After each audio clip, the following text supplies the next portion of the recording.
बिस्मिल्लाहिर्रहमानिर्रहीम। अस्सलाम वालेकुम नाजरीन। दोस्तों, आज से 2 माह कबल मैंने एक वीडियो बनाई थी जिसमें आप दोस्तों को आगाह किया था कि पाकिस्तान चीन से J7 तैयारों को खरीद सकता है। और दोस्तों, आज एक मरतबा फिर J7 तैयारों की पाकिस्तान एयरफोर्स में शमूलियत की खबरें गर्दिश कर रही हैं। आज की इस वीडियो में हम आपको बताएंगे कि राफेल तैयारों की इंडियन एयरफोर्स में शमूलियत के बाद यह तैयारा पाकिस्तानी एयरफोर्स के लिए क्यों अहमियत इख्तियार कर गया है। दिफाई माहिरीन इस तैयारे के बारे में क्या राय रखते हैं और अगर पाकिस्तान इस तैयारे को अपनी फिजाइया में शामिल करता है तो इससे पाकिस्तान एयरफोर्स को क्या क्या फवाइद हासिल हो सकते हैं। दोस्तों, वीडियो में आगे बढ़ने से पहले हस्बे रिवायत चैनल पर नए शामिल होने वाले दोस्तों से मोहब्बाना गुजारिश है कि पहले हमारे इस यूट्यूब के मुनफरिद चैनल को सब्सक्राइब करते हुए साथ में मौजूद बेल के आइकन पर भी क्लिक कर लें। तो चलिए दोस्तों, बिना देर किए चलते हैं वीडियो के असल मौजू की जानिब। दोस्तों, पाकिस्तान एयरफोर्स में शामिल F-16 तैयारों की ज्यादा से ज्यादा स्पीड 2400 किलोमीटर फी घंटा से ज्यादा है और इस तैयारे में M120 जैसे लंबी दूरी वाले मिसाइल भी लगाए जा सकते हैं जिनकी रेंज 120 किलोमीटर तक बताई जाती है। इस तरह J-17 थंडर ब्लॉक 3 के बारे में भी ये बताया जा रहा है कि RD-93 इंजन के बाद इस तैयारे की मैक्सिमम स्पीड मैक 2 से ज्यादा होगी, यानी ये तैयारा भी 2000 किलोमीटर से ज्यादा स्पीड का हमल होगा।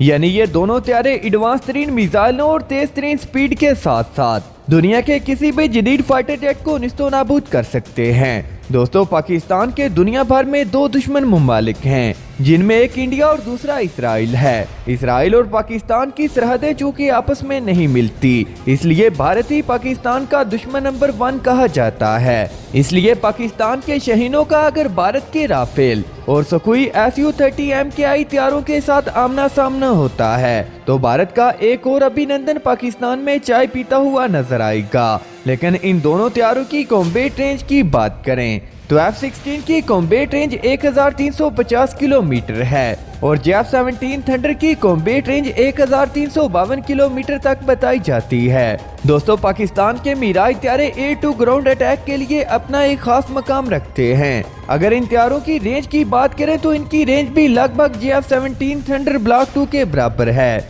लेकिन ये तैयारे 60 साल पुराने होने के बावजूद आज भी J-17 थंडर ब्लॉक 2 से ज्यादा वेट कैरी कर सकते हैं। यानी पाकिस्तान एयरफोर्स की कमजोरी यह है कि उसके पास डीप स्ट्राइक यानी कि लंबी दूरी तक मार करने वाला कोई तैयारा मौजूद नहीं। इसके अलावा पाक फिजाइया के पास जितने भी जदीद तैयारे मौजूद हैं वो कॉम्बैट में तो बासानी इंडियन फिजाइया के तैयारों का मुकाबला कर सकते हैं, लेकिन ज्यादा रेंज और ज्यादा पेलोड कैरी करने में इंडिया का पलड़ा भारी दिखाई देता है। इसीलिए पाकिस्तान एयरफोर्स को इंडियन तैयारों से कदरे बेहतर तैयारों की जरूरत है। और दोस्तों, ऐसे तैयारे वक्त की जरूरत भी है कि पाकिस्तान के पास भी कोई ऐसा तैयारा मौजूद हो जो कि एयर टू ग्राउंड सलाहियतों में अपना कोई सानी ना रखता हो, उसकी अटैक करने की सलाहियत इंडियन फिजाइया के तैयारों के बराबर हो या फिर उनसे ज्यादा हो। इस हवाले से पाकिस्तान के पास जो सबसे बेहतरीन ऑप्शन मौजूद है वो है चीन का बनाया हुआ J-7 तैयारा। दोस्तों, ये क्योंकि एक ट्विन इंजन तैयारा है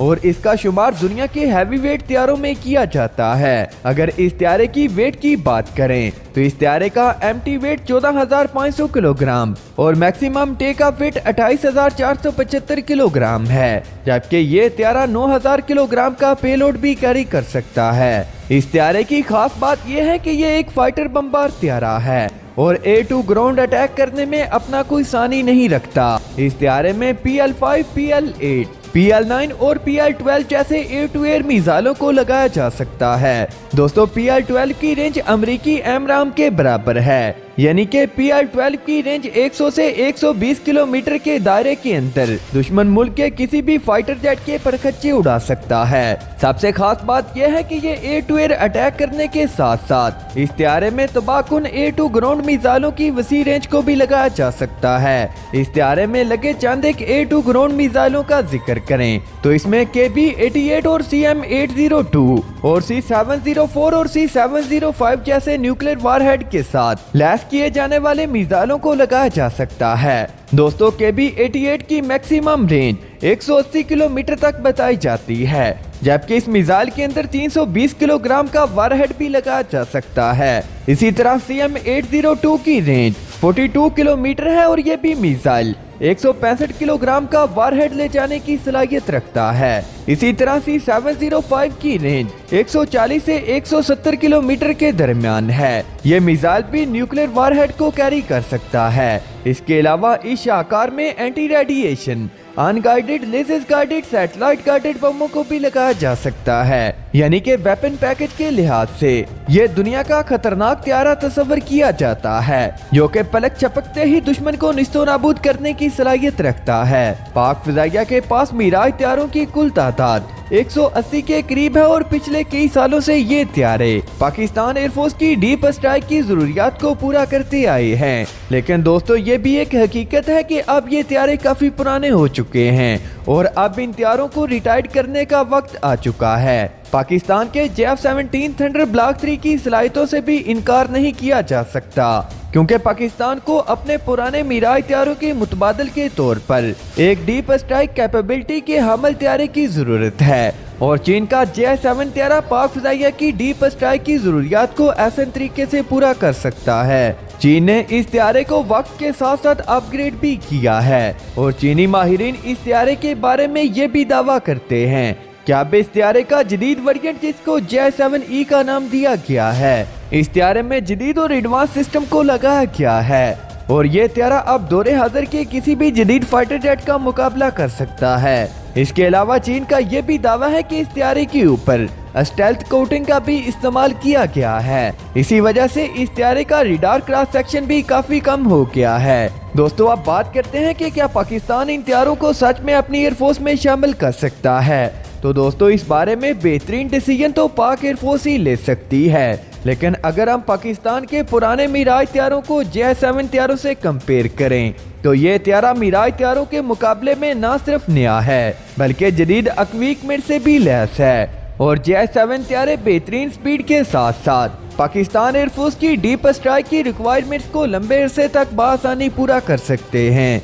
इसके अलावा इससे भी खास बात यह है कि चीन ने इन हथियारों के जदीद वेरिएंट यानी कि JS-7E हथियारों को पाकिस्तान एयरफोर्स को बहुत कम कीमत में 2 बार ऑफर भी किया है। और अगर पाक फिजाइया मिराज हथियारों के मुतबादल JS-7 हथियारों को खरीदती है तो ये हथियारे यकीनी तौर पर पाकिस्तान एयरफोर्स की कुव्वत में बेहतरीन इजाफा साबित होंगे। दोस्तों, चीन के इस बमबार हथियारे के हवाले से आप क्या राय रखते हैं कि क्या पाकिस्तान को ये हथियारे खरीद कर अपनी एयरफोर्स में शामिल करने चाहिए या फिर नहीं, या फिर रूस से किसी बमबार हथियारे को खरीदना चाहिए, क्योंकि रूस भी अब पाकिस्तान को अपने हथियारे ऑफर कर चुका है। इसके अलावा रूस के पास 2 किस्म के बमबार हथियारे मौजूद हैं। दोस्तों, अभी तक की अपडेट्स के लिए इतना ही। वीडियो के मुतालिक अपनी कीमती राय का इजहार नीचे कमेंट बॉक्स में जरूर कीजिएगा।